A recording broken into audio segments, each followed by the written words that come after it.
My fiancée ghosted me and ran off with our wedding money. I replied by texting her mom, "Congrats on raising a thief." Then I pressed charges and got her arrested for fraud. Now her lawyer is frantically calling for a settlement. I 32 male, I'm sitting here a week out and it still feels like a scene from a bad movie, but the anger is cold, focused. Last Saturday, I was supposed to be getting married to Clara, 29. Instead, I woke up to an empty apartment and an even emptier joint wedding account. About $35,000, gone, vanished. So had Clara. No. No. No call. No. It's not you. It's me. Just poof. Her clothes, passport, everything. Like she was never here. We'd been together 5 years, planning this wedding for the last year. Every vendor deposit, every little detail paid from that account.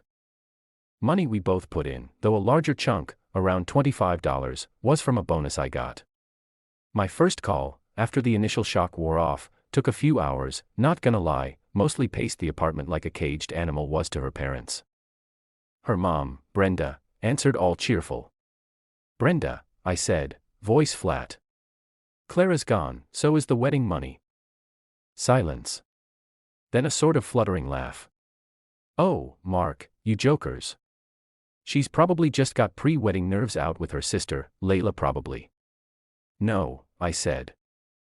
"Layla's called me twice already, wondering where Clara is. She's not with her. The account is empty. Her stuff is gone." The denial was thick. "Clara wouldn't do that. There must be a mistake. You probably misplaced the money or she's using it for a surprise." "A surprise, right? Brenda, she took everything. It's theft." That's when the tone shifted. "Now, Mark, don't you dare accuse my daughter. She's a good girl. Maybe she just realized she couldn't go through with it and needed space." "The money. Well, weddings are expensive. Maybe she felt she was owed some of it for her time." For her time, I almost choked. That's when I hung up and sent the text. "Congrats on raising a thief. Petty. Maybe. Satisfying. Absolutely." Then I called the police, filed a report, fraud, grand larceny, whenever they could stick, provided bank statements, screenshots of texts where we discussed wedding expenses coming from that account, vendor contracts. They were surprisingly understanding. Detective Miller listened, took notes, said they'd look into it. Next, I called all the vendors, explained the situation, lost most of the deposits, obviously. Caterer was nice, florist too, venue not so much, but that's money, it can be remade. The betrayal is the kicker. Slept about 2 hours that first night. The next day, Detective Miller called. They'd flagged her name at the airport. Turns out she'd booked a one-way ticket to another state a week prior. A week. She was planning this while we were tasting cake samples. Update 1, 2 weeks later. Okay. Things escalated just like I figured they would. The internet rage was validating. Thanks for that, folks. So about 4 days after my original post, Detective Miller calls me. "Mr. Harrison, we located Miss Vance. She was less than cooperative. We've placed her under arrest based on the evidence you provided. She's being processed." Arrested. Wow. Even though I set the wheels in motion, hearing it was still a jolt, a weird mix of relief, and something else. Sadness, maybe. For the guy who was excited to marry her a few weeks ago, that guy's an idiot, W. The arrest happened in another state, so there's a whole extradition process, but the charges are serious enough. Fraud over $10,000 is no joke. Then the calls started. First, Brenda, Clara's mom, screaming, full-on banshee wail. "How could you do this to her? She made a mistake. A youthful indiscretion. You're ruining her life over some money. You have a good job. You can make it back." "Brenda," I said, tired. "She stole $25,000. That's not an indiscretion. It's a felony. She planned it. She could have talked to me, walked away. She chose to steal. She was scared. You pressured her into this wedding. Complete BS. She picked the damn venue and 90% of the decor. You need to drop the charges, Mark. We'll pay you back some of it when we can. Some of it? When you can. No. This is in the hands of the police now. She needs to face the consequences. I hung up. Then Layla, her sister, called. More reasonable, but still pushing. Mark, I had no idea. I swear. This isn't like her. But prison. Really? Can't you just settle this? She's terrified. Mom and Dad are a mess. Layla, she had my number. She could have called.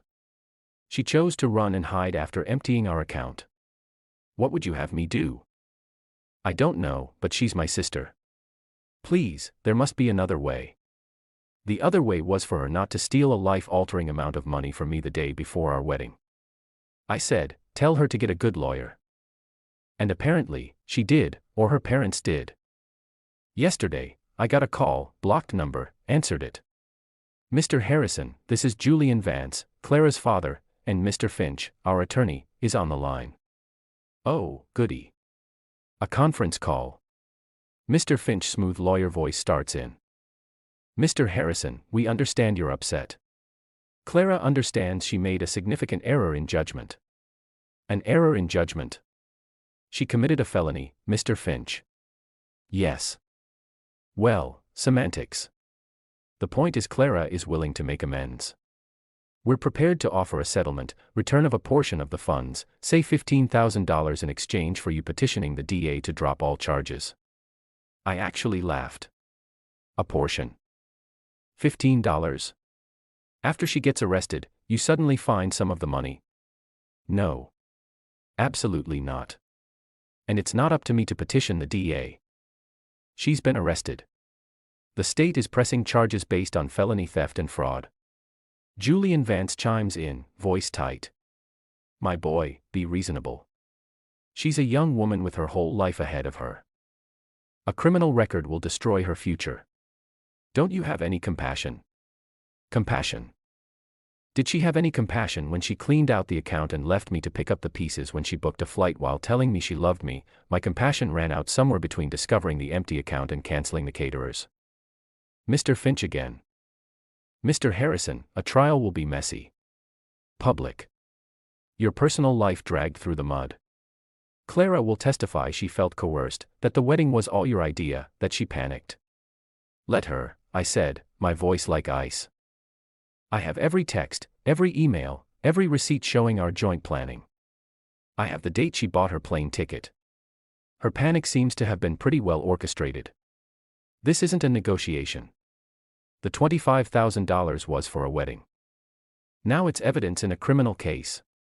Any further discussion can happen between you and Detective Miller or the DA's office. Hung up. My heart was hammering. The sheer audacity, error in judgment, coerced. Unbelievable. Then Brenda again. This time crying, not angry, just pathetic. Mark, please. She'll pay it all back. We'll take out a loan. Just make them let her go. She's not built for jail. It'll break her. She should have thought of that before she became a thief, Brenda.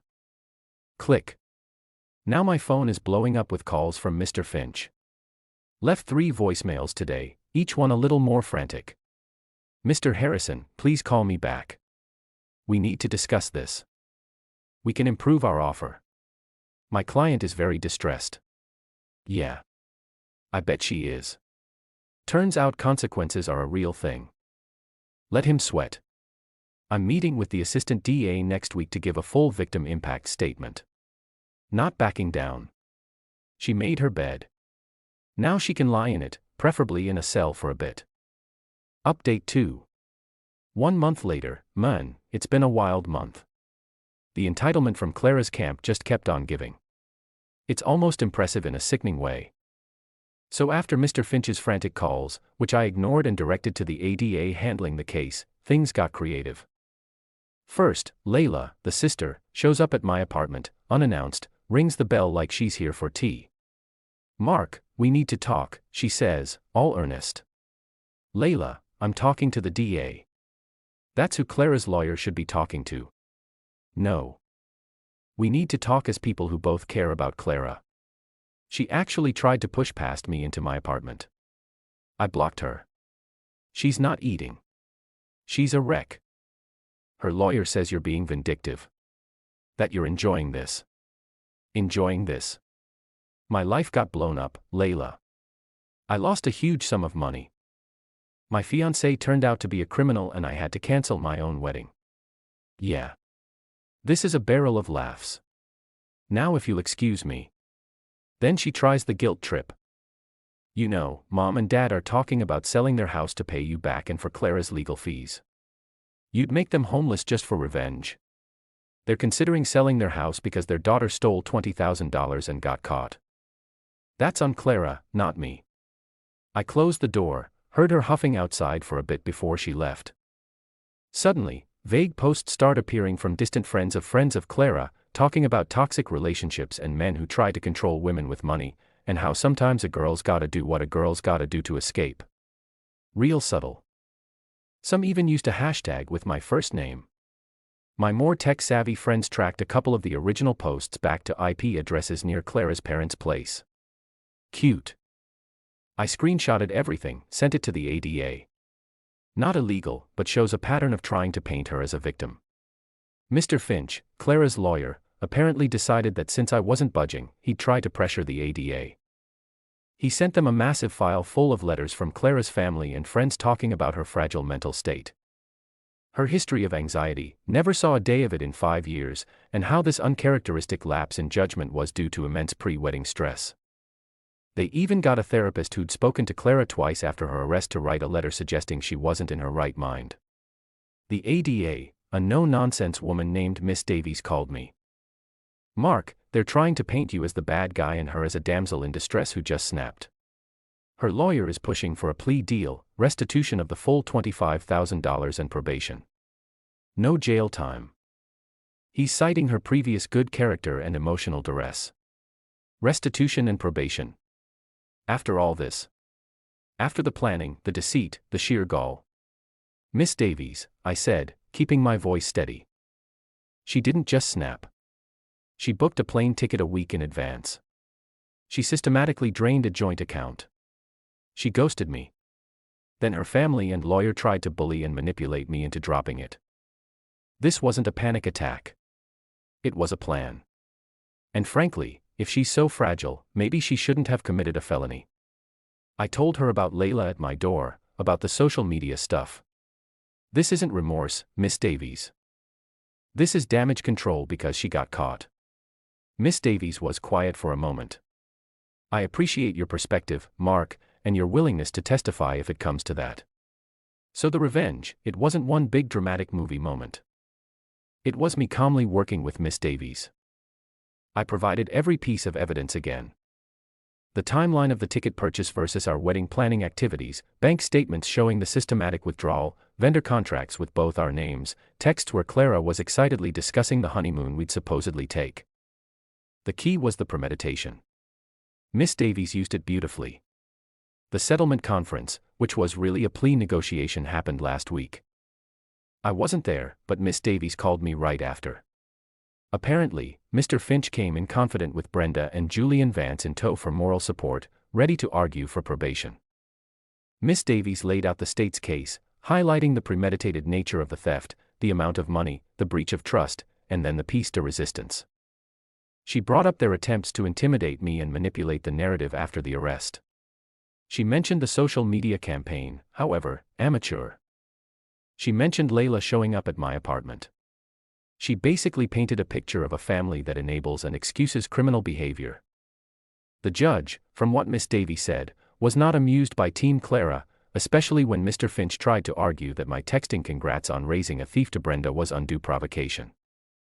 The judge apparently raised an eyebrow and said, "Provocation for what, Mr. Finch?" For Miss Vance to commit grand larceny before the text was even sent. Faced with the strength of the evidence and the judge's clear lack of sympathy for their sob story, Clara had a choice. Go to trial and almost certainly get a harsher sentence, or take the plea deal Miss Davies offered. A deal that was much harsher than what they'd hoped for. The deal: plead guilty to felony fraud. Full restitution of the $25,000 paid before sentencing. Suddenly, Brenda and Julian were scrambling to find the money, which they did miraculously within 48 hours. Guess the house sale idea got real. 90 days in county jail. Not prison, but not probation either. 5 years formal probation upon release with strict conditions including mandatory employment and financial counseling, a permanent felony record. Clara took the deal, crying, apparently. Her parents were furious, but Mr. Finch advised her it was the best she'd get.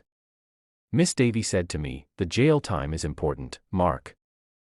It shows this kind of calculated betrayal has serious consequences, and the felony conviction will follow her. That's justice. And you know what? It is. She won't waltz away from this. Every job application, every apartment rental, that felony is going to be there. She wanted to start a new life with my money. Well, she's starting a new life. All right. Just not the one she envisioned." Brenda called me one last time after the plea, left a voicemail, just sobbing. "You destroyed her. I hope you're happy." Am I happy? Not happy, like, woohoo. More like a quiet, grim satisfaction. Like a weight has been lifted. I stood my ground, didn't let them bully me, and the system for once worked. She didn't get away with it. They thought they could play dirty and I'd fold. They underestimated how stubborn I can be when I've been monumentally screwed over. I'm out the money temporarily, but the court-ordered restitution is already in an escrow account. So I'll get that back soon. The emotional toll, that'll take longer. But knowing Clara is actually facing real tangible consequences for her actions, knowing her family's entitlement slammed face first into a brick wall of reality, that feels like justice. A very satisfying, very real justice. Time to move on. Maybe get a dog. Dogs are loyal. Share your thoughts in the comments section. Thanks for your precious time. If you enjoyed this story, then please make sure you subscribe to this channel.